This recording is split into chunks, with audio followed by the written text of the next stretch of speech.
Hey guys, welcome to Appalachia's Homestead. Patara with you. This could be the intro to a fabulous video, good news. This could be the intro to a inconvenience. Or this could be the intro to a very bad start to some bad news for my farmstead. So I've had to call a vet up today. Belle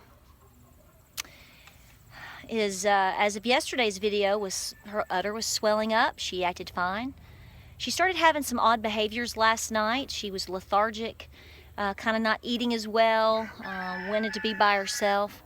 We actually thought that we could be seeing the beginning of labor, considering the way her udder looks. No calf. So this morning we got up. I went straight out early, and no calf. And I thought, well, okay.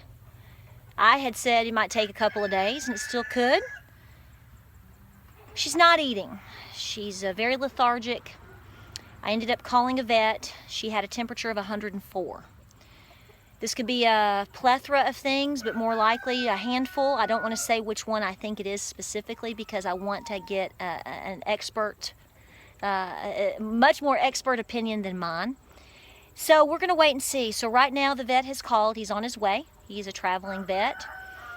This goes to show you that if you are going to have large animals, again, it goes back to you need to always be prepared with having a trailer and a little side squirrel money put aside. You're going to have vet bills, and they're not cheap, and you will have them. So we're going to do what we can for our cow, make the best decision for her and her health. I don't have a clue of what that would even be right now because I need to be told what we are looking at, what we're dealing at, and what our options are. So I have an idea or two of what I'm dealing with, and it could end up being very treatable, but it could end up being very bad. So filling up the water right now, making sure everything's together, everybody's separated because she is going to be checked. She's going to be palpated, the whole 9 yards. So we're going to see exactly where we are on this. So I know that you're seeing this after the fact, and so I'm just going to go ahead and put it out there. I'll take a prayer. Feel me? And for Miss Belle. So I'm going to go check on her, and I probably won't film exactly what the vet being here. Like I've said before, some people are very particular about stuff, and this is an expensive and serious moment for us, so we will just catch up on what we see and hear after. I'm a little upset, I'm a little anxious, and I'm very nervous. We had a lot of blessings yesterday and are continuing to have wonderful blessings with our triplets. Let's hope that continues. It's an ever-changing story on a homestead. And sickness and life and happiness and even death are very real. So we'll just press forward and see what we got. Let's move.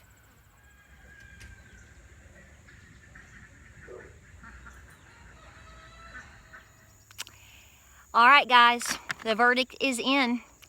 There's my baby out there in the field. She's gonna be okay. She's gonna be okay.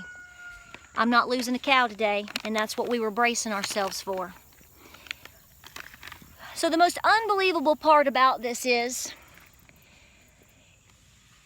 Belle is now not bred. I'm gonna let you just chew on that for a minute.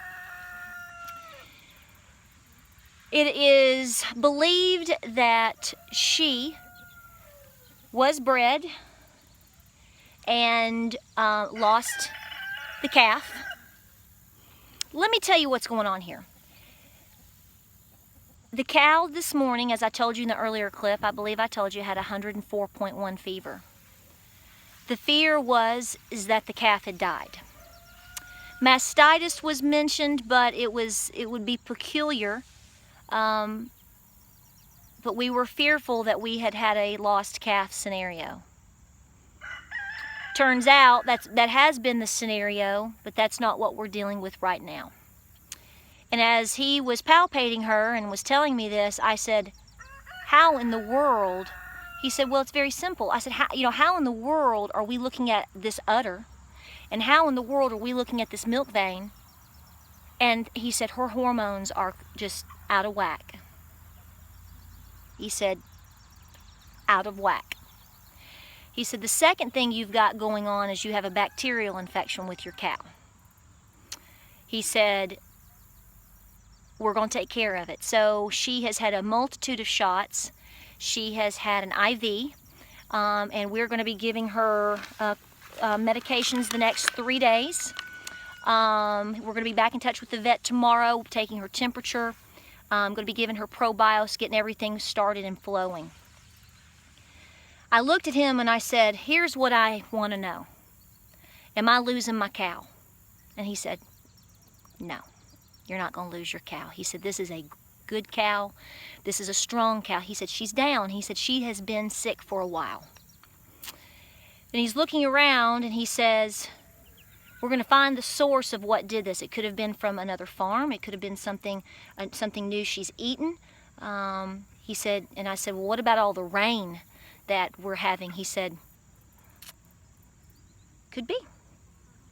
So they're taking in her stool and they are testing it, and we're going to be doing a major deworming of some sort, and we're going to get her back on track. And we will have her artificially inseminated at some point, but I am in no rush. I'm going to tell you, folks, when I went to the co-op today, because I bought things for my goats, my baby goats, and I was talking to the owner of the co-op. He used to run a dairy with 200 cows, and I was telling him about this, and he said, I'm going to tell you right now, he said, I've dealt with this before, and he said, if she is bred, and if she is this sick, he said, this is not a good scenario. He said, I hope you are mentally prepared for that. He said, because if you have a dead calf, he said they're going to have to cut it out. So I talked to the vet about that, and he said, yes, that's what we would have done. And I was in fear of that, and I was in fear of even potentially losing my cow. So we're going to get her on track. She is going to, the vet said, you know, we're going to go with this. He said, I think she's going to be just fine. She's just down. We were able to get her out of the shed today. She got down in the shed, and I was afraid. My fear is if she got so sick, we would not be able to get her up and out. And then that's a 1,000, 1,100 pound animal. So we are shocked. We are disappointed a little bit. I told the vet, I said, I know most people would be just so upset right now over losing the potential of a calf and milking and all that. I said, after the year we've had and after all the thoughts that I've had about losing things or death or sacrifice or all of these things, I said, this is probably the best news you could have delivered me tonight. Came with a high price. He said, well, I'm sorry to give you the bill. It was a pretty penny. But my cow's going to be okay. We know what it is. I've got healthy triplets. We have some other additions coming to the farm. And we'll push forward with her. He checked her teeth. He checked her over. He said, you've got a good cow. And I said, I know. I love her. So we'll update you on Maybelle. As you know, Maybelle, went with her, was bred and has had a calf. And we were really looking forward to all of this potential. He said it's the perfect storm.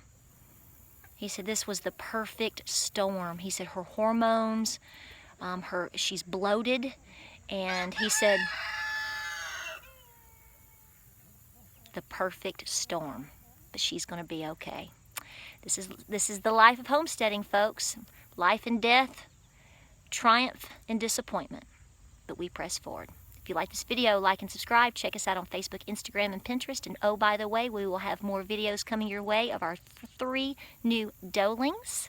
Letting them just continue to coddle with Mama. They're doing so good. And by the way, their names are Flora, Fauna, and Merryweather from Sleeping Beauty. Check us out on Facebook, Instagram, and Pinterest. We'll talk to you soon.